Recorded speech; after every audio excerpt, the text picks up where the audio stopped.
আর আমরাও ওয়াজ করি। পার্থক্যটা কি? নবীজি কবে ওয়াজ করতেন শুনে নিন। বুখারীর হাদিস, আব্দুল্লাহ ইবনে মাসউদ রাদিয়াল্লাহু তাআলা আনহু থেকে হাদিসটা রওয়ায়াত। আল্লাহর নবী বৃহস্পতিবার দিনগত রাতে এশার নামাজের পরে সাহাবীদেরকে নিয়ে ওয়াজ করে শোনাতেন। নবীর ওয়াজ ছিল কিরকম?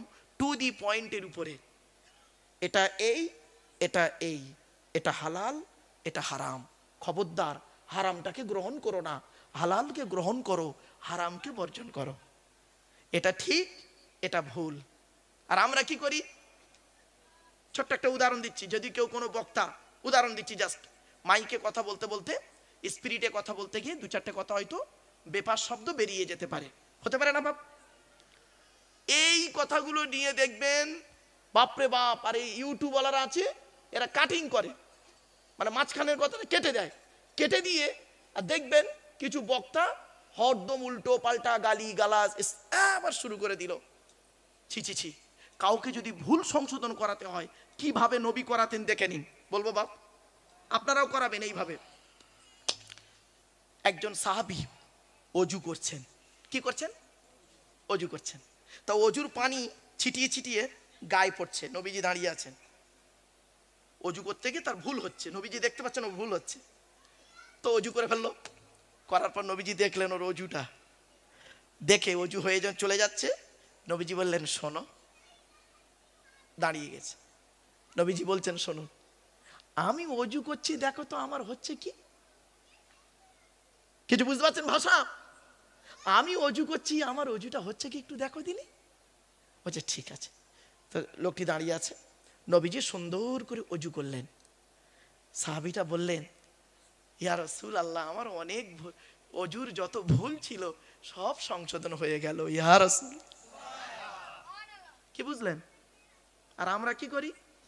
কেন নবী তো ওখানে বলতে পারতো এই বেয়াদব, এই বেয়াদব, এ কি অজু হচ্ছে বলেছে? বাবা, নায়েবে নবী সহজে হতে পারে না। মুখে বলা যায় অনেক কিছু, নায়েবে রসুল, আশাকে রসুল, নায়েবে নবী, মুখে বলা যায় অনেক, প্র্যাকটিক্যালটাই খুব কঠিন। বলে গেলাম, খবরদার নয় বাপ, কেউ যদি ভুল করে তাকে ডেকে তাকে বুঝিয়ে বলবেন, সে ভুলটাকে সংশোধন করে নেবে। ঠিক না বে ঠিক? এটাই হলো আদর্শ, নবীর আদর্শ। আমাদের মধ্যে নবীর আদর্শই তো নেই, তা কি হবে? চলো এবার আসছি। আল্লাহ বললেন কুল, নবী তুমি বলো, হু আল্লাহু আহাদ, সে আল্লাহ হলেন একক। 2 নাম্বার আল্লাহু সামাদ, আল্লাহ হলেন অমুখপেক্ষী, আল্লাহ কারোর মুখপেক্ষী নন, সারা পৃথিবী তার মুখপেক্ষী। 3 নাম্বার লাম ইয়ালিদ ওয়া লাম ইউলাদ, আল্লাহ কাউকে জন্ম দেয়নি, আল্লাহকেও কেউ জন্ম দেয়নি। 4 নাম্বার ওয়ালাম ইয়াকুল্লাহু কুফুয়ান আহাদ, আল্লাহর সমকক্ষ কেউই নেই। এই হলো আল্লাহর 4টে পরিচয় টোটাল কোরআনে। এখন আমরা আল্লাহর কাছে কেন মাথা নত করব? এই যুবক ছেলেরা, যুবতী মেয়েরা, আজকে যে দিনটা গেল 14ই ফেব্রুয়ারি, প্রেম দিবস গো বাপ। মুরব্বীরা হয়তো অনেকে জানে না, আজকের দিনটা হলো মানে সমাজের মানুষের কাছে, কিছু শ্রেণীর মানুষের কাছে প্রেম দিবস, ভ্যালেন্টাইন্স ডে। আজকে ছেলে মেয়েরা সব ইয়াং ছেলে ইয়াং মেয়েগুলো কত যে জেনা করেছে তার কোনো ঠিক নেই। খবরদার নয় বাবা, খুব ভালো দিনে জলসা দিয়েছেন, যাই হোক আল্লাহ কবুল করুক, আল্লাহ সকলকে হেদায়েত করুন, বলুন আল্লাহুম্মা আমিন। এখন আমরা আল্লাহর কাছে কেন মাথা নত করব বলুন? আপনারা কেন আল্লাহকে ডাকবেন? আল্লাহ কি আমাদের দিয়েছে চলুন দেখে নিই। আমি 5টা পয়েন্ট বলবো। কটা পয়েন্ট? 5টা পয়েন্ট। 1 নাম্বার আল্লাহ বলছেন হাড়োয়া, এই গ্রামটার নাম কি ভাই ভুলে গেছি আমি, উত্তর রানীগাছি, হাড়োয়া থানা। আল্লাহ বলছে উত্তর 24 পরগনার মানুষেরা, আদমের সন্তানেরা, তোরা কেন আমাকে আল্লাহ বলে ডাকবি? তুই একবার চিন্তা কর, তুই একবার চিন্তা কর তোর সৃষ্টি নিয়ে। কি সৃষ্টি? আল্লাহ বলছেন আল্লাহুল্লাযী খলাকাকুম মিন দুফিন সুম্মা জাআলা মিন বা'দি দুফিন কুওয়াতান সুম্মা জাআলা মিন বা'দি কুওয়াতিন দুফান ওয়া শাইবা ইয়াখলুকু মা ইয়াশা ওয়া হুয়াল আলীমুল কাদির। 21 নম্বর পারার 9 নাম্বার পৃষ্ঠার 8 নাম্বার লাইন, সূরার নাম সূরা রুমের মধ্যে আল্লাহ বলে দিলেন কোন আল্লাহর কাছে তোরা মাথা নত করবি? কার কাছে মাথা নত করবি? আল্লাহর পরিচয়টা বান্দা জেনে নে, যে আল্লাহ তোর মায়ের পেটের ভিতর থেকে দুর্বল করে তৈরি করেছে, দুর্বল শরীরটাকে আস্তে আস্তে ক্ষমতা দান করেছে, ক্ষমতাবান শরীরটাকে আস্তে আস্তে ওই ক্ষমতাকে কেড়ে নিয়ে তোকে বুড়ো বানিয়ে দিয়েছে। মুসলমানের বাচ্চা একটু জোরে সুবহানাল্লাহ বলতে পারছো না? কোন আল্লাহর কাছে মাথা নত করব? আল্লাহ নিজেই বলছে, হুয়াল্লাযী আমশাকুম ওয়া জাআলা লাকুমুস সামআ ওয়াল আবসারা ওয়াল আফইদা ক্বালিলাম মা তাশকুরুন। 18 নম্বর পারা 6 নম্বর পৃষ্ঠা 4 নম্বর লাইন, সূরার নাম সূরা মুমিনুনের 78 নম্বর আয়াত। কোরআন জানিয়ে দিচ্ছে কোন আল্লাহর কাছে তোরা মাথা নত করবি। বান্দা চিন্তা করে দেখ, যে আল্লাহ মায়ের পেটের ভিতর থেকে দুর্বল করে তোদের তৈরি করেছে, শোনার জন্য কান দান করেছে, দেখার জন্য চোখ দান করেছে, আল্লাহ নবী সৃষ্টি জগৎকে বোঝার জন্য যে আল্লাহ তোর সুন্দর হৃদয়ে দান করেছে। কোন আল্লাহর কাছে মাথা নত করবো? আল্লাহর পরিচয় কি? আল্লাহ বলছে কেন মাথা নত করবি? ভাব, ওয়ালাকাদ খালাকনাল ইনসানা মিন সুলালাতিন মিন তিন সুম্মা জাআলনাহু নুতফাতান ফি করারিম মাকিন। 18 নম্বর পারার 1 নম্বর পৃষ্ঠার 12 নম্বর লাইন, সূরার নাম সূরা মুমিনুনের 12 নম্বর আয়াত। আল্লাহ বলছে আমি আল্লাহ মাটির নির্যাস থেকে তোদের তৈরি করেছি, বাপ আর মায়ের মিলনের মাধ্যমে ওই পানিটাকে আমি আল্লাহ তোর মায়ের পেটের ডাইসে সুন্দর করে রেখে দিয়েছি। আর কি করেছি? সুম্মা খলাকুনান নুতফাতা আলাকাতান ফাখলাকনাল আলাকাতা মুদগাতান ফাখলাকনাল মুদগাতা ইযামান ফাকাসাউনাল ইযামা লাহমা সুম্মা আনশানাহু খলকান আখর। আমি আল্লাহ তোর মায়ের পেটের ভিতরে ওই পানিটার 40 দিন পরে রক্তপিণ্ড করেছি, তার 40 দিন পরে মাংসপিণ্ড করেছি, তার 40 দিন পরে হাড় তৈরি করেছি, হাড়ে আর মাংসে সুন্দর করে লাগিয়ে দিয়েছি। আমি আল্লাহ তোর মায়ের পেটের ভিতরে সুন্দর একটা আকৃতি দান করেছি। শুনে নিন, বাপের 4টে অঙ্গ, কটা কটা কটা? বাপের 4টে আর মায়ের 4টে, কটা হলো? 8টা। আল্লাহ নিজে দেয় 5টা।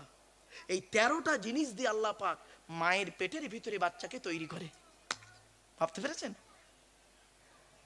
আল্লাহ বলে তোর দেহের মধ্যে, তোর মায়ের পেটের ভিতরে যখন আমি তোকে তৈরি করি 4টে গুরুত্বপূর্ণ জিনিস দিয়েছি। কটা কটা কটা? আপনাদের দেহের মধ্যে, আমাদের দেহের মধ্যে 4টে গুরুত্বপূর্ণ অঙ্গ আছে, খুব গুরুত্বপূর্ণ, এগুলোকে যত্ন করে রাখবেন। 1 নাম্বার আল্লাহ বলছে ব্রেন। তোর ব্রেনটাকে ঠিক রাখবি, উল্টো পাল্টা অযথা মাথা গরম করবি না, স্ট্রোক করবি। ব্রেনটাকে ঠিক রাখবি। আমি আল্লাহ তোর ব্রেনটাকে সুরক্ষিত রেখেছি। ব্রেন কোথায় থাকে? এই জায়গাটায়। কারোর ব্রেন এখানে নেই। আমার আল্লাহ জানে বান্দা যত ঝড়ঝাপটা পাবে সামনের দিকে লাগবে, কেন? ব্রেনটাকে একটু সুরক্ষিত জায়গায় রেখেছে আল্লাহ।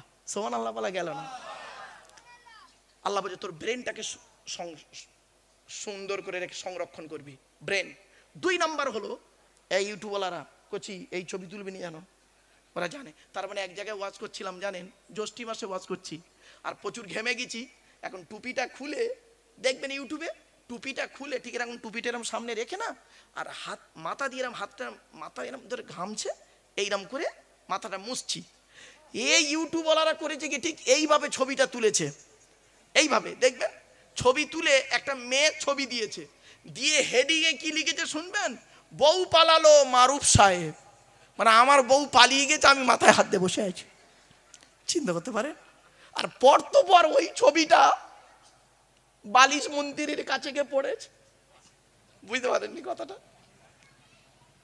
বুঝতে পারছেন? মানে বাড়ি আমার বাপেরা। তারপর আমি ছেলেদের বললাম, আরে বাপ তোরা এই ছবি দিস কেন রে বাপ? হপ কেটে দে কেটে দে কেটে দে, আমার বাড়ির সংসার চলে যাবার খাপ। যাক বাপেরা চলে। এরপরে আল্লাহ বলছে তোর দেহের মধ্যে কটা অঙ্গ? কটা অঙ্গ মনে রাখবেন? 1 নাম্বার কি? ব্রেন। 2 number heart. কি? হার্ট। 3 number liver. লিভার। বেশিরভাগ লোকের লিভারে চর্বি জমে। কেন জমে? লিভারে চর্বি জমে কেন? ডাক্তাররা বলছে, মেডিকেল সায়েন্স বলছে লিভারে চর্বি জমার অনেকগুলো কারণ। তার মধ্যে 2টো কারণ কি জানেন? রেড মিট বেশি খেলে, লাল মাংস বেশি খেলে লিভারে চর্বি জমার সম্ভাবনা বেশি। আর তৈলাক্ত জিনিস বেশি গেলে, চর্বি জাতীয় তেল জাতীয় খাবার বেশি গেলে লিভারে চর্বি জমে। এজন্য আমার আল্লাহ করেছেন কি, আমার আল্লাহ ভালো জানে বান্দা পৃথিবীতে হালাল প্রাণীর মাংস খেতে গিয়ে ও লিভারে চর্বি জমাবে। সেজন্য আল্লাহ পাক করলেন কি, যাতে লিভারের চর্বিটা কমে যায়, সেজন্য বিকল্প একটা খাবার আল্লাহ তৈরি করেছেন। বলতে পারবেন? তার নাম হলো পেঁপে। কি বললাম? এগুলো মনে রাখবেন। চলুন 4 নাম্বার কি, কিডনি। কি বললাম বাপ? কিডনি। আল্লাহ নবী বলেছেন তোমরা পর্যাপ্ত পরিমাণ পানি পান করবে। নবীর এই কথাকে নিয়ে আমেরিকার বৈজ্ঞানিকরা গবেষণা করলো, মুহাম্মদ সাল্লাল্লাহু আলাইহি ওয়াসাল্লাম কেন বললেন বেশি বেশি পানি পান করতে। গবেষণা করে দেখলো, এই সর্বনাশ, একজন মানুষের সারাদিনে 3 থেকে 6 লিটার পানি পান করতে হবে। 3 থেকে 6 লিটার পানি পান করতে হবে, তবে ওর কিডনি ঠিক থাকবে। আপনি ক লিটার পানি পান করেন?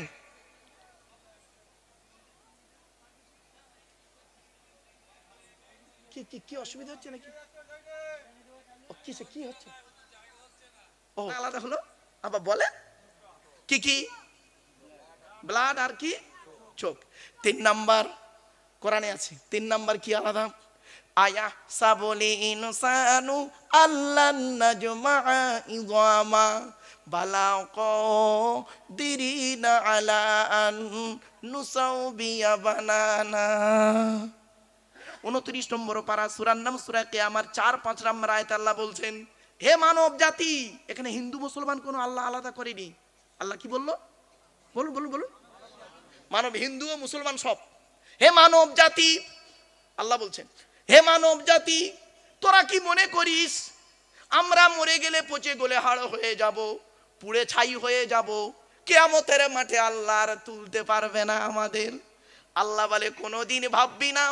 এই পৃথিবীর জমিনে যেমন তোদের বুড়ো আঙুলের ছাপ, যেমন কারোর সঙ্গে কারোর যেমন কোনো মিল নেই, কিয়ামতের মাঠেও কারোর সঙ্গে কারোর কোনো মিল পাবি না। কোরআনের এই আয়াতকে নিয়ে কে গবেষণা করলো?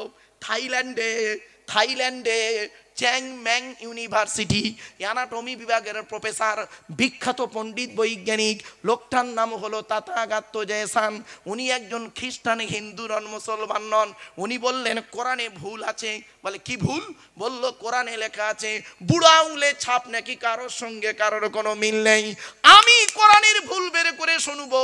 উনি করলেন কি, 1000 মানুষের বুড়ো আঙুলের ছাপ নিলেন, 1 বছর ধরে গবেষণা করে দেখছে কারোর সঙ্গে কারোর যখন কোনো মিল পেলেন না, ল্যাবরেটরির ভিতরে দাঁড়িয়ে দাঁড়িয়ে ইসলামের কালিমা পড়ে মুসলমান হয়ে গেলেন।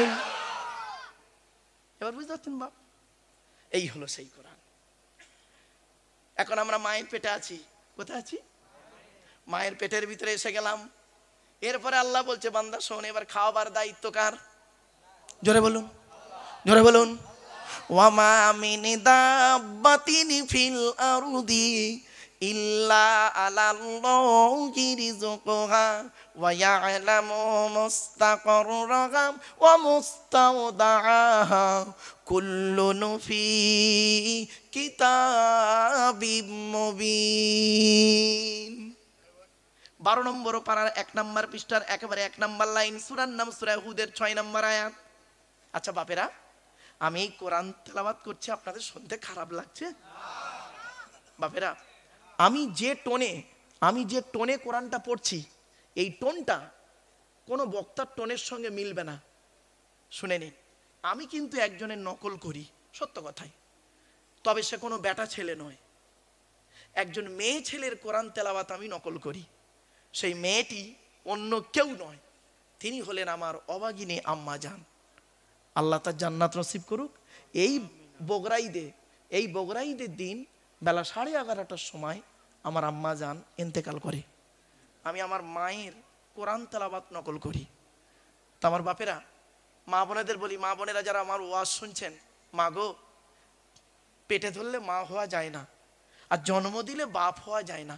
বাম্মা হতে গেলে অনেক রেসপন্সিবিলিটি আছে। প্যারেন্টস যাকে তাকে বলে না, পিতামাতা হতে গেলে অনেক দায়িত্ব আছে। কোরআনে আছে গো বাপ, হাতে টাইম থাকতে এইসব আলোচনা 4-5 ঘন্টার আলোচনা বাপ। যাই হোক, এটা উত্তর 24 পরগনা। এই উত্তর 24 পরগনা সব থেকে বেশি ওয়াজ করেছি লং টাইম। কোথায় জানেন? বারাসাত আছে, জানেন বারাসাতে ইসলামিয়া হোটেল আছে, নাম শুনেছেন? ইসলামিয়া হোটেল, ডাক বাংলার মোড়। ইসলামিয়া হোটেল, ওই মালিকের বাড়ি ইলিয়াস সাহেবের বাড়িতে। রাত 10টায় স্টেজে উঠেছিলাম, 3:10 নেমেছিলাম, 5 ঘন্টা 10 মিনিট। এই উত্তর 24 পরগনার সব থেকে লং টাইম ওয়াজ। একটা সূরার ওখানে তাফসির হয়েছিল, সূরায়ে সফের তাফসির। তো আমার বাপেরা একটু আলোচনাটা শুনুন, বাড়ি থেকে ভাববেন, একটু চিন্তা করুন। আল্লাহ বলছেন, বান্দারে এই পৃথিবীর জমিনে এমন কোন প্রাণী নেই রে যার খাবারের দায়িত্ব আমি আল্লাহ নিইনি। আমি আল্লাহ জানিয়ে দিচ্ছি বান্দা শোন, প্রত্যেকের খাবারের দায়িত্ব আমি আল্লাহ রিজিক নির্ধারিত করে রেখে দিয়েছি। যে আল্লাহ একটা হাতিকে খাওয়াতে পারে, যে আল্লাহ একটা ময়েল সাপকে খাওয়াতে পারে, যে আল্লাহ একটা পিঁপড়েকে খাওয়াতে পারে, সে আল্লাহ আমাকে আপনাকে খাওয়াতে পারে না? পারে না? পারে না? চলুন কিভাবে খাওয়াচ্ছে দেখি। এবার উদাহরণটা এইগুলো এবার মাথায় রাখুন। আল্লাহর খাওয়ানো আর বান্দার খাওয়ানো আসমান আর জমিন তফাৎ। দেখুন আল্লাহ কিভাবে খাওয়াচ্ছে। আল্লাহ বলে, আব্দুল্লাহ গিল মারুফ, এই আব্দুল্লাহ গিল মারুফ, তুই যখন তোর মায়ের পেটের ভিতরে ছিলিস, কি খাবারটা তুই খেলি? আমি আল্লাহ করলাম কি, তোর নাভির সঙ্গে মায়ের নাভিটা জুড়ে দিলাম। ইচ্ছা করলে মায়ের পেটের ভিতরে ওই পানিটাকে তোর মুখ দিয়ে খাওয়াতে পারতাম, কিন্তু না না না, ইন্নাল্লাহা ইউহিব্বুল মুতাতাহহিরিন, আমি আল্লাহ হলাম পবিত্র, তাই পবিত্রতাকে অত্যন্ত ভালোবাসি বলে আমি আল্লাহ তোর মায়ের পেটের ভিতরে তোর মুখটাকে পবিত্র করে রেখেছি। একটাই কারণ, পৃথিবীর জমিনে এসে এই পবিত্র জবান দিয়ে আমি আল্লাহ, আমাকে আল্লাহ আল্লাহ বলে ডাকবি। যে আল্লাহ আমার আপনার মায়ের পেটের ভিতর থেকে মুখটাকে পবিত্র করে পাঠালো। কি হিন্দুর বাচ্চা, কি মুসলমানের বাচ্চা, কি দাড়িওয়ালা কি বেদাড়িওয়ালা, কি শিক্ষিত কি অশিক্ষিত, দেখবেন মায়ের পেটের ভিতর থেকে এসে পবিত্র জবানটা এনে এই নিচের জিনিসটা সবসময় মুখে লেগে আছে। ঠিক না বেঠিক? আর একটা কমন শব্দ বলে, শুনবেন, কমন শব্দ বলে, দেখবেন সকলেই কম বেশি বলে, শালা। কথায় কথায় শালা বলবে। তুই কোথায় থাকিস বে শালা? মানুষরা শালা, অন্য কিছু শালা, পাগল কথা করে, লেখাপড়া করে চাকরি পাবি, এ শালা বক্তা কি বলছে শালা বুঝতেই পারিনি, চল শালা বাড়ি চল যাই। এই তালবের সহায়কার লয়াকার শালা, দন্তের সহায়কার লয়াকার শালা, মোদানোর সহায়কার লয়াকার শালা, কশালা হলো মুরব্বী বলে 3 শালা। চলো বাপ একটা শালা ধরি। তালবের সহায়কার লয়াকার শালা, এ শালা মানে স্ত্রীর ভাই শালা নয়, ওটা হলো শ্যালক থেকে শালা। তালবের সহায়কার লয়াকার শালা শব্দের সঙ্গে যদি কিছু জুড়ে দেওয়া হয়, মানে হয় কি শুনুন, পাঠশালা, কর্মশালা, ধর্মশালা। মাথায় কিছু ঢুকছে? এরপরে আল্লাহ বলে, বান্দা শোন, এই পৃথিবীর জমিনে তোর বাপ তোর কি ভালোবাসে, তোর মা তোর কি ভালোবাসে, তোর বাপ আর মায়ের থেকে আমি আল্লাহ তোরে 1,00,000 গুণ বেশি ভালোবাসি। একটা প্রমাণ দিই, দেবো দেবো দেবো। হ্যাঁ, আমার এই বক্তব্যে এই উদাহরণগুলো মাথায় রাখবেন, দেখবেন ব্রেনটা খুলবে। আচ্ছা বাপেরা, আপনাদের এই গ্রামে কোনো বাপকে দেখেছেন স্ত্রীর পেটে বাচ্চা আছে 9 মাস? ক মাস? 9 মাস, এখন বাচ্চা হয়নি। কোনো বাপকে দেখেছেন বাজার থেকে ল্যাকটোজিন 1-2 দুধ কিনে ঘরে আগে থেকে সাজিয়ে রাখতে? কারণটা কি? বাচ্চা হয়নি।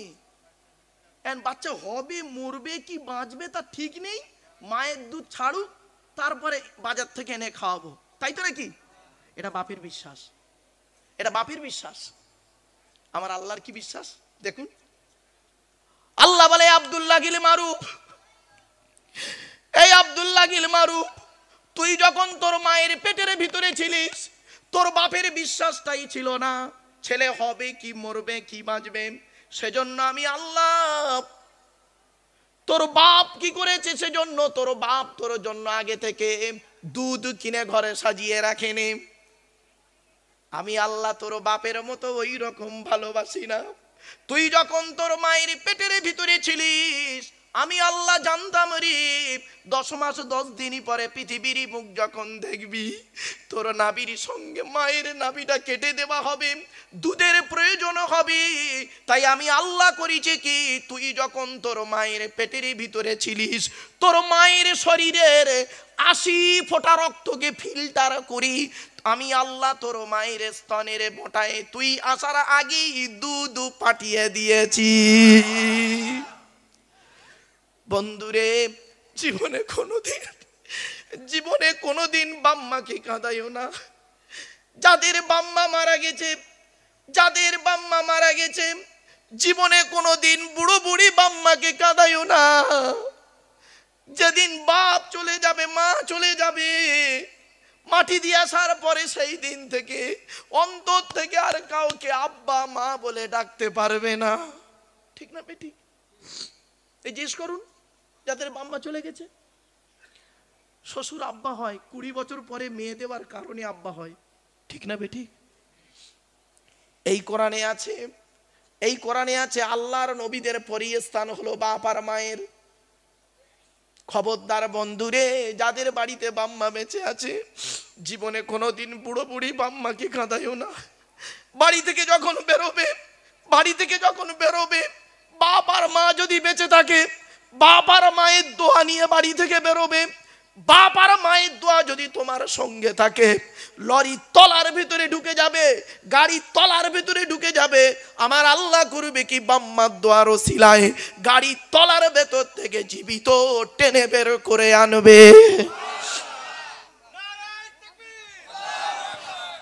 বাপেরা, এই হলো বাম্মা। জীবনে বাম্মাকে কাঁদাইও না বাম্মাকে।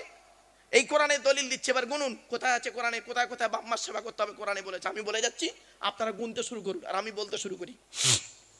1 নম্বর পারার 11 নম্বর পৃষ্ঠা 12 নম্বর লাইন, সূরার নাম সূরা বাকারা, ওয়াবিল ওয়ালিদাইনি ইহসানা, বাম্মার খেদমত করো। 2 নম্বর পারার 12 নম্বর পৃষ্ঠা 13 নম্বর লাইন, সূরার নাম সূরা বাকারা, ইয়াসআলুনাকা মাযা ইউনফিকুন কুল মা আনফাকতুম মিন খায়রিন ফালিল ওয়ালিদাইনি ওয়াল আকরাবিন। আল্লাহ বলছে বাম্মার পিছনে টাকা পয়সা প্রথম ব্যয় কর, আল্লাহ খুশি হয়ে যাবে। এই ছেলেরা, বাম্মার পিছনে প্রথম পয়সা ব্যয় করবে, আল্লাহ খুশি হবে। টাকা পয়সা কার পিছনে ব্যয় করবে প্রথম? আল্লাহ কোরআনে বলেছে বুড়ো বুড়ি বাম্মার পিছনে ব্যয় কর, আল্লাহ খুশি হয়ে যাবে। আর এ করছে কি বেয়াদব? বেয়াদব করছে কি জানেন? চাকরি পেয়ে আমার মা বোনদের কাছে একান্ত আবেদন নিবেদন, মা আপনাদের মেয়েদের বসার জায়গা করেছে, বসার জায়গা আছে। মা বোনেরা, আপনারা যদি আসতে পারেন ঘর সামলে, ভাষাটা ভালো করে ফলো করুন, ঘর সামলে যদি আসতে পারেন আলহামদুলিল্লাহ। নইলে আপনি আপনার স্বামী, আপনার ছেলে, আপনার ভাই, আপনার শ্বশুর বা আপনার বাপ, এই কয়জনকে আপনি দয়া করে আজকের দিনটা কিছুক্ষণের জন্য এই প্যান্ডেলে পাঠিয়ে দিন। আমার একটা অনুরোধ আমার এই গ্রামের মা বোনদের কাছে আর বাবাজিদের কাছে আমার একান্ত আবেদন নিবেদন, যুবক ভাইদের কাছে আমার একান্ত আবেদন নিবেদন, বাপেরা, ভাইয়েরা, ছেলেরা, দয়া করে মেহেরবানি করে এই প্যান্ডেলের মধ্যে চলে আসেন। আর একটা কথা বলছি, বাবা, কেউ আলেম হাফেজ যদি নিচে বসে থাকেন, দয়া করে হাজি সাহেব মানুষ, আলেম হাফেজ মানুষ, নিচে যদি কেউ বসে থাকেন বাপ, দয়া করে স্টেজে চলে আসুন। আমি তেমন ভালো আলেম নই বাপ, তবে আলেমদেরকে ইজ্জত করতে কোনো দিন দ্বিধাবোধ করি না। আল্লাহ নবী বলেছেন কোন আলিমান, হাক্কানি আলেম হও। হাক্কানি আলেম হতে পারোনি, ঠিক আছে, আও মুতাআল্লিমান, হাক্কানি আলেমের ছাত্র হও। তাও সুযোগ পাওনি, বয়স হয়ে গেছে, ঠিক আছে, অসুবিধে নেই। আও মুস্তামিয়ান, হাক্কানি আলেমরা যেটা বলে ওটাকে মনোযোগ সহকারে শ্রবণ করো। তাও সুযোগ পাওনি, তাও জীবনে সুযোগে জোটে না কপালে, ঠিক আছে। আও মুহিব্বান, হাক্কানি আলেমদেরকে অন্তর দিয়ে ভালোবাসো। ওয়ালা তাকুন খমিসান ফাতুহলিকু, 5 নাম্বারটার হতে যেও না, তাহলে তুমি ক্ষতিগ্রস্ত হয়ে যাবে। তো আমার বাপেরা, ফুরফুরা শরীফ মুজাদ্দিদুল জামান দাদা হুজুর পীর কিবলা রহমাতুল্লাহ আলাইহি, তিনি ছিলেন একজন হাক্কানি আলেম। বসিরহাটে আল্লামা হিন্দ, আল্লামা রুহুল আমিন রহমাতুল্লাহ আলাইহি, তিনি ছিলেন একজন হাক্কানি আলেম। নবী বললেন হাক্কানি আলেম হও। আমরা দাদা হুজুর হতে পারবো না, আল্লামা রুহুল আমিন রহমাতুল্লাহ আলী হতে পারবো না, 1 নাম্বার তো মিটে গেল। কোন আলিমান আও মুতাআল্লিমান, হাক্কানি আলেমের ছাত্র হও। আমরা দাদা হুজুরকে চোখে দেখিনি, আল্লামা হুজুরকে চোখে দেখিনি, মুরব্বীরা দেখেছেন, হয়তো দেখেছেন বাবা, আবাব দেখেছেন কেউ? আল্লাহ হুজুর কেউ দেখেননি। যাই হোক বাবা, তাহলে দুটো হলো না। 3 নাম্বারটা কি? মুস্তামিয়ান, যেটা বলে মনোযোগ সহকারে শ্রবণ করো। তাদের দেখিনি তা শ্রবণ করব কি? তাহলে 3টে কেটেই গেল। তবে একটা জিনিস আমরা পারি, সেটা কি? আও মুহিব্বান, হাক্কানি আলেমদেরকে ভালোবাসতে পারি। তাই আমার বাপেরা, আমি আপনাদের কাছে অনুরোধ করছি, আপনারা দয়া করে মেহেরবানি করে এই প্যান্ডেলে চলে আসুন। আর হাতে ধরে বলছি আপনাদের, যারা প্যান্ডেলে আসবেন অজু অবস্থায় আসবেন বাপ, বে অজুতে ওয়াজ শুনবেন না। আমি বাপ, আমার এই জলসা জীবনের অভিজ্ঞতা হলো 30 বছর। 1994 সাল থেকে ওয়াজ করছি, 2024। এই 30 বছর জলসা জীবনে আমি আমার জীবনে কোনোদিন বাপ বে অজুতে ওয়াজ করিনি। এজন্য আমি অনুরোধ করে বলি, জলসায় অজু অবস্থায় এসে বসবেন। বক্তা যদি অজু অবস্থায় ওয়াজ করতে বসে আল্লাহকে খুশি করার জন্য, আর শ্রোতা যদি অজু অবস্থায় ওয়াজ শুনতে বসে আল্লাহকে খুশি করার জন্য, এই বক্তার শ্রোতার মাঝে আল্লাহর রহমত নাজিল হয়। জোরে বলুন সুবহানাল্লাহ। আমার বাপেরা, আজ আমি বেশ কিছু গুরুত্বপূর্ণ কথা আপনাদের সঙ্গে আলোচনা করব ইনশাআল্লাহ। একটু আমার সঙ্গে একটু কোঅপারেট করবেন। আলহামদুলিল্লাহ, আলহামদুলিল্লাহ ওয়াকাফা ওয়া সালামুন আলা ইবাদিহিল্লাযীনা ইসতাফা, আম্মা বাদ।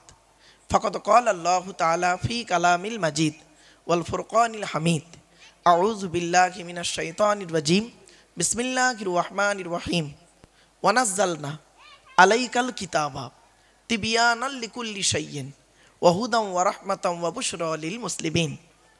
এর বাংলা মানে কি? এই আয়াতটা কোথায় আছে? কোরআনের 14 নম্বর পারার 16 নম্বর পৃষ্ঠার 4 নম্বর লাইনে, সূরার নাম সূরায়ে নাহলের 89 নম্বর আয়াত। এর বাংলা মানেটা কি?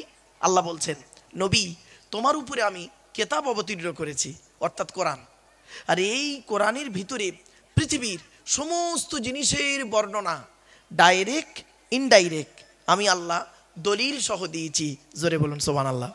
আমার বাপেরা, আপনারা কি নেবেন বলুন কোরআন থেকে? সবই রয়েছে কোরআনের ভিতরে, সবই রয়েছে কোরআনের ভিতরে, ডাইরেক্ট ইনডাইরেক্ট। তো আজ আমি আপনাদের কাছে এই যে কজন মানুষ বসে আছেন, এই কজনকে নিয়ে আজ আমি টু দি পয়েন্টের উপরে কয়েক কটা কথা বলবো। বাপ, একটু ধৈর্যের পরিচয় দিন। আপনি ইমাম সাহেব ভাই, একটা কোরআন শরীফ আনা যাবে বাবা? হ্যাঁ, আচ্ছা। وقال الله تعالى في كلام المجيد والفرقان الحميد إن الله وملائكته يصلون على النبي يا أيها الذين آمنوا صلوا عليه وسلموا تسليما। দরুদ শরীফ। اللهم صل على سيدنا مولانا محمد وعلى آل سيدنا مولانا محمد। এই যে দরুদ শরীফ পড়লেন, এর মধ্যে একটা ভুল করে অনেকেই ভুল করে। কি ভুল? শোনেন, আল্লাহুম্মা সাল্লি আলা সাইয়্যিদিনা মাওলানা মুহাম্মদ, ওয়ালা আলে নয় গো বাবা, ওয়ালা আলে বলবেন না। দেখবেন অনেক বক্তা ভাইরা বা অনেক শ্রোতারাও বলে আল্লাহুম্মা সাল্লি আলা সাইয়্যিদিনা মাওলানা মুহাম্মদ ওয়ালা আলে সাইয়্যিদিনা মাওলানা মুহাম্মদ। ওয়ালা আলে বললে নফির মানে হবে, নেগেটিভের মানে হবে, নাবাচকের মানে হবে, উল্টে গোনা হবে। আচ্ছা, এটা কি? ওয়া আলা আলী। কি বললাম বাপেরা? ওয়া আলা আলী। আলাটা হলে ইংরাজিতে বলে প্রিপোজিশন, বাংলায় বলে অব্যয়, আরবিতে বলে হরফে জাররা। জলসা কেন দেন আপনারা? জলসা দেওয়ার উদ্দেশ্য হলো কয়েক কটা, তার মধ্যে একটা বলি, অজানাকে জানা। কি বললাম বাবা? আমার সঙ্গে একটু কথা বলেন না বাবা। আমাকে ডেকেছেন কেন? কি দরকার ছিল আমাকে ডাকার? অজানাকে জানা। কি অজানা জানা? একটু ধৈর্যের পরিচয় দিন, 2-10 মিনিট যাক, নিজেরাই বুঝতে পারবেন। সত্যি তো, কিন্তু অজানা জানা ঠিকই বললো। 2 নাম্বার, জলসা কেন দেন? ভুল সংশোধন করা। কি বললাম বাপেরা? কি ভুল সংশোধন করা? এই দেখেন, একটু ধৈর্যের পরিচয় দিন। ভুল কেমন সংশোধন হচ্ছে নিজেরাই বুঝতে পারবেন, এখানেই বসে বুঝতে পারবেন। 3 নাম্বার, কিছু পরামর্শ নিয়ে নেওয়া। কি পরামর্শ আমি দেব আপনাদের? আমি নিজস্ব কোনো পরামর্শ দিতে পারবো না, এ অর্ডার আমার নেই। আমি আল্লাহর কোরআন, নবীর হাদিস থেকে কিছু পরামর্শ আপনাদের কাছে দেব। সেই পরামর্শ মোতাবেক যদি আপনারা চলতে পারেন পৃথিবীতে শান্তিতে থাকতে পারবেন, আশা করা যায় পরকালে জান্নাত পেতে পারবেন। এই তিনটে কারণে জলসা দেওয়া। তো আসুন দরুদ শরীফ পড়তে গিয়ে এই ভুলটার করবেন না বাপ। আল্লাহুম্মা সাল্লি আলা সাইয়্যিদিনা মাওলানা মুহাম্মদ ওয়া আলা আলি। বাপেরা এটা ঠিক করে নিন, ওয়ালা আলে নয়। আর আরেকটা কথা বলি, দরুদ শরীফ পড়তে গিয়ে আরেকটা ভুল করি কি, আল্লাহুম্মা সাল্লি আলা বলে টান দেয়। বাবা যেখানে টান নেই সেখানে টান দিলে মানে পাল্টে যায়। আমি সেদিন MA সেকেন্ড ইয়ারের ছেলে মেয়েদেরকে পড়াতে পড়াতে বলছিলাম যে তোমরা এই জিনিসগুলো বলবে মানুষকে, মানুষ যাতে বুঝতে পারে জলসা দেওয়ার একটা গুরুত্ব আছে। এখন তো জলসার গুরুত্ব কমে গেছে, এখন কম্পিটিশনের জলসা। আল্লাহকে খুশি করার জন্য জলসা দেন, দেখবেন 1000টা শ্রোতার দরকার নেই, 1000টা ভণ্ড মূর্খ শ্রোতার থেকে 10 জন শূন্যওয়ালা শ্রোতার দাম আছে। ঠিক না ঠিক বাপ? আমার এক স্টুডেন্ট, আমার বহু ছাত্র পশ্চিমবাংলার বড় বড় বক্তা, আপনারাও তাদের ভক্ত তাদের, আলহামদুলিল্লাহ ভালো জিনিস। তা আমার এক ছাত্রকে মানে বক্তা, তাকে আমি জিজ্ঞাসা করছি, এই তুই স্টেজে উঠে ওয়াজ করলে ভয় লাগে না? বলছে না স্যার ভয় কিসের, স্টেজে উঠবো 2 ঘন্টা ওয়াজ করবো, টাকা নেবো, বাড়ি চলে আসবো। হ্যালো, আচ্ছা আচ্ছা। আমি বললাম ওয়াজ করতে কখন ভালো লাগে, কখন ভয় লাগে, আর কখন সাহস লাগে? তো বলছে স্যার প্রচুর লোক থাকলে তখন ওয়াজের মুড বেড়ে যায়, মুড এসে যায়। হ্যালো, আচ্ছা আচ্ছা। ওকে একটা কথা বলেছিলাম, আপনাদের সেটা বলছি বাপ, খারাপ সেন্স নেবেন না। আমি বললাম বলতো দেখি 1000টা মূর্খ শ্রোতা আছে, তার সামনে তুই ওয়াজ করছিস, এইটা কঠিন না 10 জন কলেজের প্রফেসর বসে আছে? কোথাকার প্রফেসর? কলেজের প্রফেসর 10 জন সামনে বসে আছে, তাদের সামনে ওয়াজ করাটা কঠিন। কোনটা? বলে স্যার কলেজের প্রফেসরদের সামনে ওয়াজ করাটা কঠিন। হ্যালো, কেন? এরা তো মোটে 10 জন, ওরা তো 1000 জন। তাহলে বোঝা গেল কি, ওয়াজ করতে গেলে শুনে নিন। এই আচ্ছা আমি এটা দিয়ে এখানে রাখি বাপ। আচ্ছা ঠিক আছে। আসলে এই আমি নিচে বসে ওয়াজ করি বাপ, কোরআন থাকে সামনে তো, এই জন্য একটু আচ্ছা ওই ওটা দেন, এই দিকটা দেন বাপ। না ওটা আবার আড়াল হয়ে যাবে, এদের আবার ইনকাম কমে যাবে। কি ছেলে সব এরা, ওরে বাপ রে বাপ রে বাপ। তোরা খারাপ ভাবিস নি বাপ, তোদেরকে আমি বলছি বাবা। তবে আল্লাহকে খুশি করার জন্য ইউটিউব করবি, আল্লাহ খুশি হবে।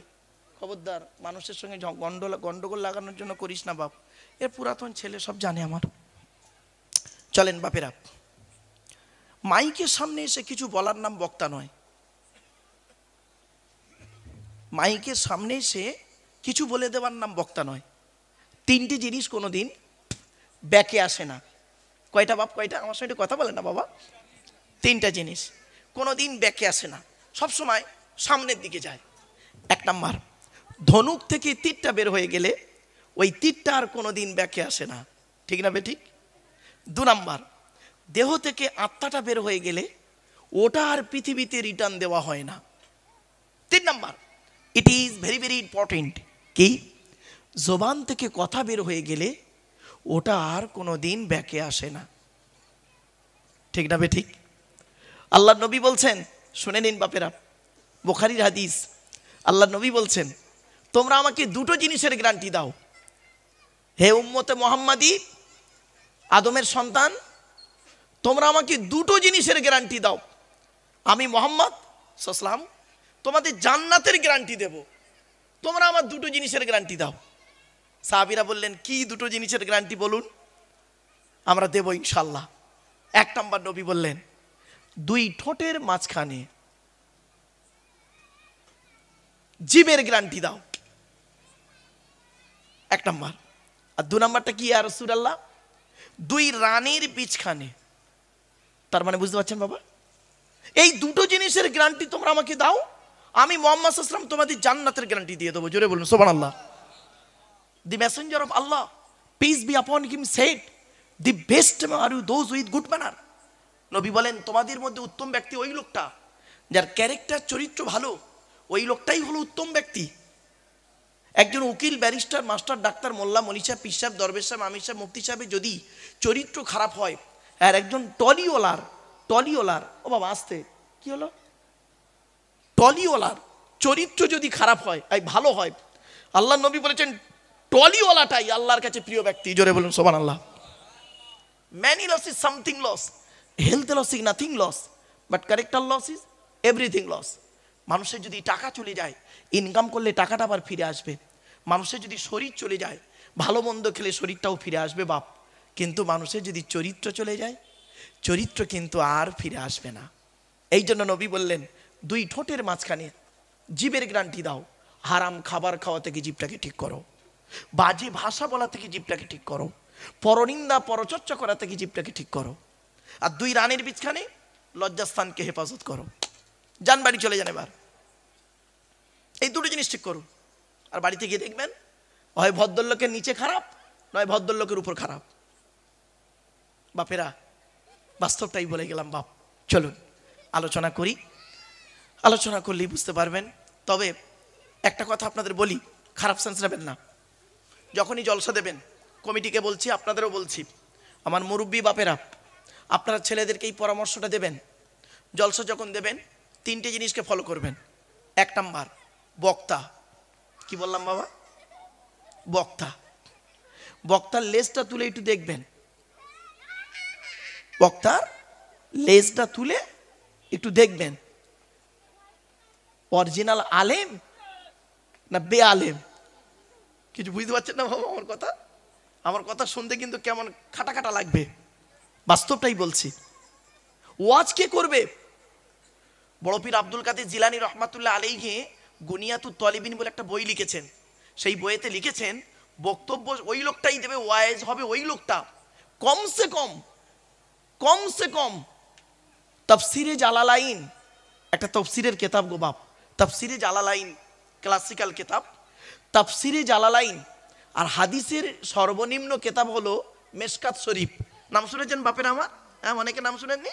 মেশকাত শরীফ, মেশকাত শরীফ, তাফসিরে জালালাইন আর ফিকহের কিতাব শারহুল বেকায়া। এই তিনটে কিতাব যে ব্যক্তি পড়তে পারে, পড়াতে পারে, কি বললাম বাবা?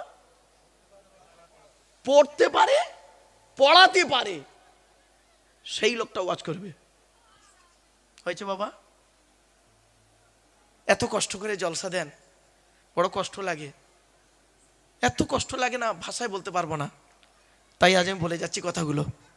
এক নাম্বার, বক্তা। লেজটা তুলে দেখবেন সত্যিকার উনি আলেম কিনা। আর শুধু আলেম হলে হবে না, ওর আমলটা আছে কিনা।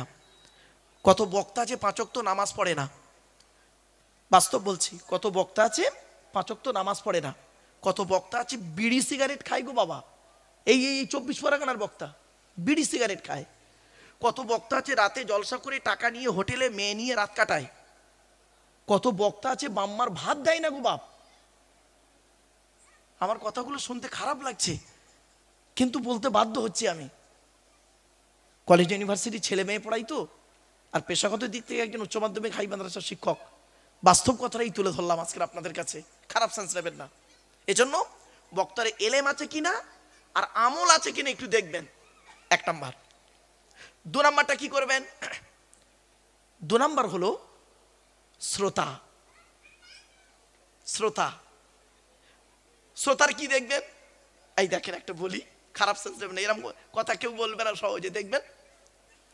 আচ্ছা আমার বাপের একটা বলুন তো দেখি, এখন সব থেকে দামি কাপড়ের নাম কি বলতে পারেন? কোম্পানিটার নাম, দামি কোম্পানির কাপড় রেমন্ড, তাই না বাপ? রেমন্ডের কাপড়ের দাম খুব বেশি, রেমন্ডের কাপড় দাম খুব বেশি। আচ্ছা আমি আপনাকে একটা রেমন্ডের কাপড়ের কোট পরাবো, কালো কোট। কোটটা হলো রেমন্ডের কাপড়, দাম হলো 5000 টাকা। আর চোস্তা পায়জামা পরাবো, চোস্তা পায়জামা বোঝেন? হ্যাঁ, চোস্তা পায়জামা, চোস্তা পায়জামা পরাবো। আর পায়ে দেবো একটা ছেঁড়া হাওয়াই চপ্পল। দেখতে কেমন লাগবে বলুন আগে? বলুন বলুন, কথা বলুন, বলুন আপনারা। ভালো লাগবে না, তাই তো? রেমন্ডের কোটের সঙ্গে একটা রেমন্ডের প্যান্ট লাগবে, তবে ম্যাচিংটা হবে। আর সঙ্গে একটা দামি বুট লাগবে, তবে ম্যাচিংটা ঠিক হবে, তাই না বাবা? তো আপনাদের এই জলসার প্যান্ডেলটা হয়েছে ঠিক এই রকম, যে উদাহরণটা দিলাম সেম, পার্থক্য নেই। উপরের দিকে তাকালে মনে হয় রেমন্ডের কোট পরেছি, খুঁটির গাগুলো দেখুন চোস্তা পায়জামা, দেখুন চোস্তা পায়জামা, আর নিচেই দেখুন ছেঁড়া হাওয়াই চপ্পল। খারাপ পাবেন না? আচ্ছা, এই যে প্লাস্টিকটা বসেছেন আপনারা, এই যে প্লাস্টিকটা, আর স্টেজটা দেখুন, যেন মনে হচ্ছে ভুলে মনে হয় কোনো জান্নাতের ভেতরে ঢুকে পড়েছি। যাই হোক, তো আচ্ছা, এই প্লাস্টিকটা যে বসেছেন আপনারা বাপেরা, সত্যি কথা বলুন তো, এই প্লাস্টিকটা মনে হচ্ছে এই প্যান্ডেল ওলাদের, তাই তো নাকি? হ্যাঁ, এই দেখবেন বক্তব্য শেষ হয়ে গেলে কত মানুষ এখানে বসে খাবে, আবার জুতো পায়ে দিয়ে হাঁটবে, আবার লোক যখন চলে যাবে, প্যান্ডেলওয়ালা যখন মাইক ঠিক করবে খুলবে, কুকুর চলাফেরা করবে এর উপরে। আবার দেখবেন প্যান্ডেলওয়ালা এইটাকে নিয়ে কালকের অন্য জায়গায় জলসা হবে, ও সেখানে ওটাও নিয়ে যাবে। সুতরাং অলরেডি মালটা নাপাক। এখন যদি আপনারা এই বুড়ো বুড়ো মুরব্বীরা বসেছেন, নামাজি পরেশগার লোক, জলসা শুনতে গেলে তিনটে জিনিস ঠিক রাখবেন: শরীর পাক, কাপড় পাক, জায়গা পাক।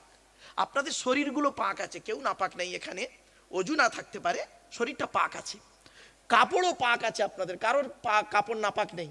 বাট কিন্তু কি জানেন, যে বসেছেন জায়গাটা, ওটা পাক আছে বলে আমার বিশ্বাস হচ্ছে না, কারণ আমি তো এই ঘাঁটা মানুষ জানি বাপ। এজন্য আপনাদের বলে দিচ্ছি, যখন জলসা দেবেন, এই প্লাস্টিকের উপরে মসজিদ থেকে মশাল্লাগুলো এনে সুন্দর করে বিছিয়ে দেবেন, দিয়ে গেটে লিখে দেবেন বিনা অজুতে প্রবেশ নিষেধ। কিছু বুঝতে পারছেন ওয়াজ? না না, ইমাম সাহেবের দোষ নেই বাপ।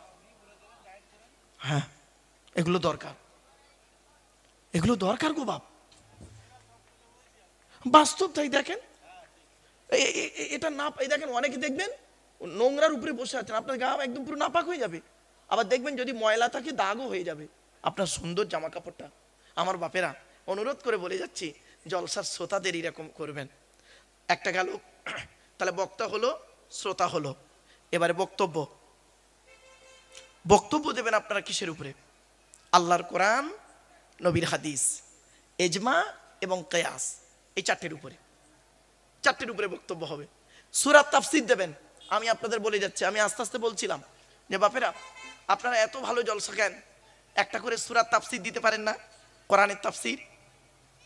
আজকে ধরুন তিনটে বক্তা ওয়াজ করবে, তিনটে বক্তা ওয়াজ করবে, কোরআনের তিনটে সূরা তাফসীর হবে। প্রতি বছর যদি তিনটা করে সূরা তাফসীর হয়, 10 বছর পরে কটা হবে? 30টা সূরা তাফসীর। এই কোরআনের 30টা সূরা তাফসীর আপনারা জানতে পারবেন। কিছু বুঝতে পারছেন বাপেরা? আমার যত জলসা আমি বলে দিই যে তাফসীরুল কোরআন, এই আগামীকাল ফাল্গুন মাসের 2 তারিখ কাল, তাই তো? আপনাদের উত্তর, এটা উত্তর 24 না দক্ষিণ? উত্তর, উত্তর, উত্তর। এই উত্তর 24 মালঞ্চ আছে না, মালঞ্চ, চৈতল, চৈতল, কালামার চৈতলে জলসা আছে। কি আলোচনা হবে ওদের দেখবেন হেডিং আছে সূরায়ে ফাতিরের তাফসীর। সূরায়ে ফাতিরের 22 পারায় সূরায়ে ফাতিরের তাফসীর হবে কালকের ওখানে ইনশাআল্লাহ। আমার বাপেরা, আপনাদের হাতে ধরে বলে যাচ্ছি, এগুলো একটু সিস্টেমগুলো করবেন। আর কমিটি ভাইদেরকে বলছি, জলসার কমিটির দেশে হতে পারে না, টাকা থাকলে জলসার কমিটি হতে পারে না। কমিটিদেরকে অবশ্যই অবশ্যই হালাল খাবার খেতে হবে, অবশ্যই তাকে 5 ওয়াক্ত নামাজ পড়তে হবে, অবশ্যই। এতে গেল জলসা কমিটি। এবার মসজিদ কমিটি ঢুকবে একটু পরে, 2 মিনিট পর। আপনারা হ্যাঁ, না টুট করেন, আমি কেউ বলেও দেয়নি। এরা যদি আগে বলতো তো আজকে একটা ছোট্ট সংক্ষিপ্ত সূরার আমি চেষ্টা করছি কতক্ষণ কি করা যায়। আসলে কি জানেন বাবা, 11:30 পর্যন্ত টাইম, তো আমি আশা করি 12টা পর্যন্ত থাকবো। আর আমি, আমার অভ্যাস খারাপ কি জানেন বা, বলি আপনাদের, আমি জীবনে কোনো দিন, এই ইউটিউবওয়ালারা জানে, আমি জীবনে কোনো দিন ঘন্টা ধরে ওয়াচ করতে পারিনি, যে 1.5 ঘন্টা 2 ঘন্টা, এটা পারিনি। কেন? আমার মা ছিলেন খুব আল্লাহওয়ালা মেয়ে। আমার মা হলেন আমার প্রথম শিক্ষিকা। আমি আমার মায়ের কাছে কোরআন তেলাওয়াত শিখেছি। তো আমার মা আল্লাহর নবী আবু বকর, ওমর, উসমান, আয়েশা, খাদিজা, ফাতেমার সঙ্গে বহুবার দিদার হয়েছে স্বপ্নে। তো আমার মায়ের আদেশ ছিল, আব্বা তুমি আমার একটি মাত্র ছেলে, আমার নিয়ত ছিল যে আল্লাহ আমার যদি পুত্র সন্তান দাও, সেই ছেলেকে আমি আলেম করব, আলেম হাফেজ করব। তো বাপ, তুমি গ্রামের মানুষ, দেশের মানুষকে যখন হেদায়েতের বাণী তুমি দেবে, তখন তুমি এবাদতের কাছে তুমি ঘন্টাটা নির্ধারণ করবে না। কিছু বুঝতে পারছেন বাপেরা? যে আমি বললাম, কেন মা, টাইমের তো দাম আছে। বলছে, বাবা তোমাকে যদি বলা হয় জোহরের নামাজ 4 রাকাত 10 মিনিটে পড়ো, তুমি পারবে? আমি চুপ করে গেলাম। বলে, কেন পারবে না কেন? আমি চুপ করে গেছে। বলছে, জোহরের নামাজের নিয়ম কি? ফজরের নামাজ আর জোহরের নামাজে তেওয়ালে মুফাসসাল পড়তে হয়, মানে বড় বড় কেরাত পড়তে হয়। ইমাম সাহেবরা জানে তেওয়ালে মুফাসসাল, বড় বড় সূরা পড়তে হয়। তো দুটো বড় সূরা তুমি পড়ো। আমার মা তো, মানে আমি আমার মায়ের কাছে কোরআন দৌড় দিয়েছি, হিফজ করে কোরআনকে দৌড় দিয়েছি আমার মায়ের কাছে।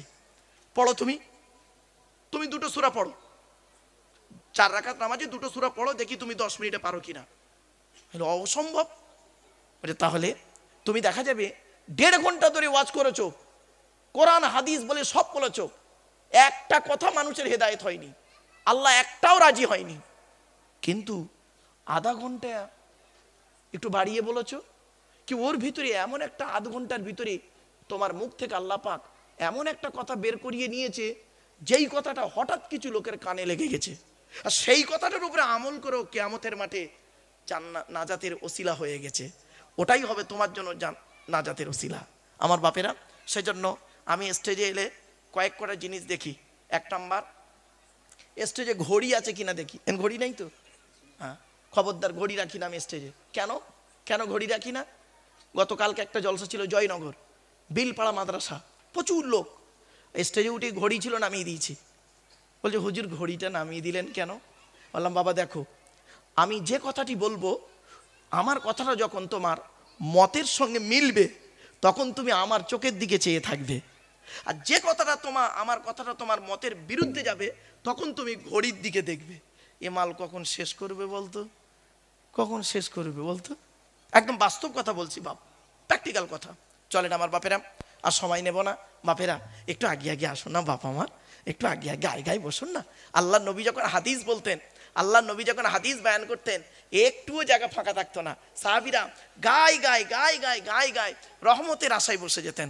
আমার বাপেরা, এটা নবিয়ানা মজলিস, বাবা নবীর মেম্বার, এটা খুব সুন্দর জায়গা গো বাপ।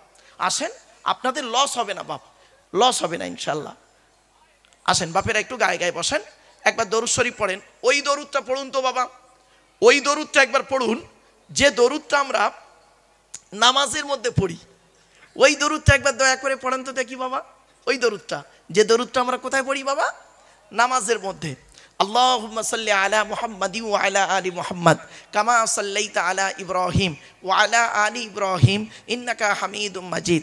আল্লাহুম্মা বারিক আলা মুহাম্মাদ ওয়া আলা আলি মুহাম্মাদ কামা বারাকতা আলা ইব্রাহিম ওয়া আলা আলি ইব্রাহিম ইন্নাকা হামিদুম মাজিদ। আগে একটা দরুদ শরীফ পড়লাম, একটা দরুদ শরীফ পড়লাম, আরো দুটো দরুদ শরীফ পড়ছি। আল্লাহুম্মা সাল্লি আলা মুহাম্মাদিন নবিয়িল উম্মিহি ওয়া আলিহি ওয়া সাল্লিম। আরেকটা দরুদ শরীফ পড়ছি, আল্লাহুম্মা সাল্লি আলা মুহাম্মাদ ওয়া আলা আলিহি ওয়া আসহাবিহি ওয়া বারিক ওয়া সাল্লিম। বাবা, যার যেটা পছন্দ সেইটাই পড়ো, মারামারি করো না, মারামারি করো না। এরা দরুদ শরীফ নিয়ে মারামারি করে, ঠিক না বেঠিক? ওই জন্য 4 রকম দরুদ শরীফ পড়লাম বাবা, যার যেটা পছন্দ সেটা নিয়ে থাকো, ঝামেলা মিটে যাবে। ছোট্ট একটা কথা আপনাদের বলে দিচ্ছি আলোচনা শুরুতেই। আচ্ছা বাবা, কবরে গেলে আপনারা শুনেছেন কয়েক কটা প্রশ্ন হবে। কি প্রশ্ন হবে শুনেছেন? মান রব্বুকা, তোর রব কে, তাই তো বাপ? মান নবিয়ুকা, তোর নবী কে? মা দীনুকা, তোর দিন কি? আচ্ছা, কবরে গেলে কি এই প্রশ্ন করবে যে রে মা সিলসিলাতুকা, তোর সিলসিলাটা কি?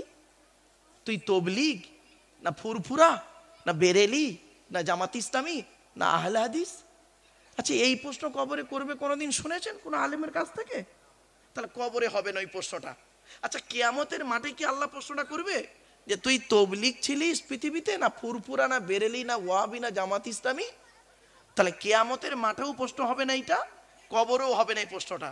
তাহলে যে প্রশ্নটা কবরে হবে না, কিয়ামতের মাঠে হবে না, সেই প্রশ্ন নিয়ে পৃথিবীতে কয়েকদিন বাঁচবেন 50-60 বছর, সেইটা নিয়ে মারামারি করেন কেন? যেটা নিয়ে, যে প্রশ্ন কবরে হবে, যে প্রশ্ন কিয়ামতের মাঠে হবে, ওইটা নিয়ে মারামারি করুন, লাভ হবে। আমার বক্তব্য বুঝতে পারছেন কিছু? চলুন দেখি, কিয়ামতের মাঠে আল্লাহর তরফ থেকে একটা প্রশ্ন হবে বান্দার তরফ থেকে একটা প্রশ্ন হবে, আল্লাহর তরফ থেকে প্রশ্ন হবে কি, এই তুই নামাজ পড়েছিলিস? হয়েছে? আল্লাহর তরফ থেকে প্রশ্ন। আর বান্দার তরফ থেকে প্রশ্ন হবে কি, তুই আত্মীয়দের সঙ্গে সুসম্পর্ক রেখেছিলিস? কিছু বুঝতে পারছেন? এবার আল্লাহর হক আর বান্দার হক। আপনারা নামাজ পড়ছেন, রোজা রাখছেন, আল্লাহর হক করছেন, কিন্তু বান্দার হকটা আদায় করেননি। স্ত্রীর হক আদায় করতে হবে, ছেলে মেয়ের হক আদায় করতে হবে, পিতামাতার হক আদায় করতে হবে, ভাই ভাইয়ের হক আদায় করতে হবে, বাপ মারা গেছে বোনের ফারাই দিয়ে অংশটা পৌঁছে দিতে হবে। কিছু বুঝতে পারছেন? এবার তুই আত্মীয়তা বন্ধন ঠিক রেখেছিলিস? অনেক সময় মানুষ করে কি, মা মারা গেছে, মাতুলকুল কেউ ভুলে গেছে, ঠিক না বেটি? কেন খালাকে ফোন করে জানতে পারো না তোমার মা মারা গেছে? তুমি তোমার খালাকে ফোন করতে পারো না, খালা তুমি কেমন আছো? মা তো খালার মতো, খালা তো মায়ের মতো, ঠিক না বেঠিক? বাপ মারা গেছে, চাচার খবর নিতে পারো না, চাচা তো বাপের মতো। এই সব নেই আমাদের। খবরদার নয় বাপ। আমার বক্তব্যর শুরুতেই কথাগুলো একটু বলে ফেললাম, চলুন।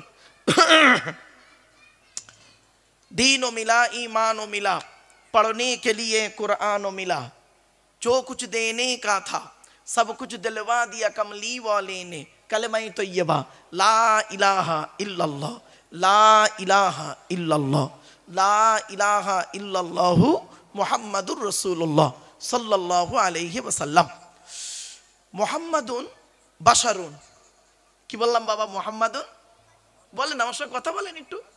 বাশারুন, আচ্ছা বাশার শব্দের অর্থটা কি? বাশার মানে হলো মানুষ, তো মুহাম্মাদুন বাশার